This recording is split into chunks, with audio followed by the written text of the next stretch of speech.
This week we are going to be focusing on the history of child development, individuals who were significant, and different types of early learning curriculum models that came about as a result.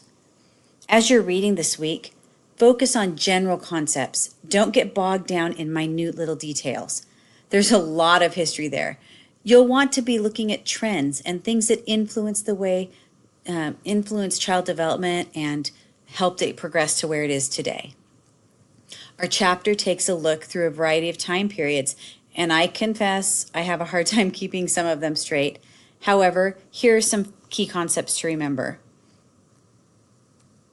If you're going to remember one thing about the Middle Ages, I would encourage you to remember that there was a lot of religious flip-flopping going on. People debated the nature of the young child, sinful or not. Life for young children didn't even resemble what young children experience today. They were working full-time, often before the age of 10. In the Renaissance and Reformation, people continued to debate the nature of the child. Individuals like Martin Luther had a profound impact on society with his determination that all young children should be taught to read so they could experience the Bible for themselves. In the Age of Enlightenment, many things changed, and this is where you really start to focus on some individuals and their impact on early childhood development. Finally, in the Industrial Revolution, we see a push for more children needing care outside the home as their mothers entered the workforce.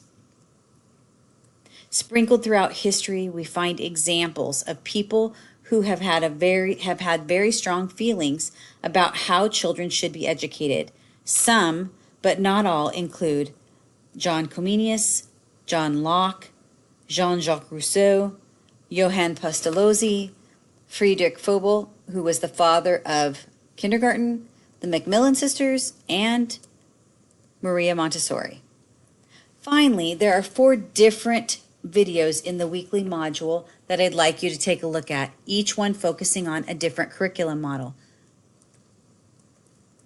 Montessori, Reggio Emilia, Waldorf, and High Scope.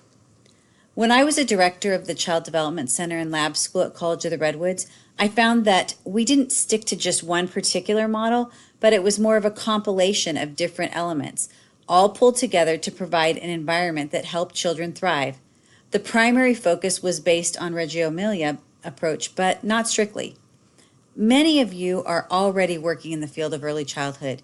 You may be working in a program that uses one of the 4 models we discussed, something completely different, or a combination thereof. Regardless, one of the key focuses of our course this semester will be to better understand how to provide high-quality care for young children and what our role is as the facilitator of learning experiences. Have a great week, and don't hesitate to contact me if you have any questions.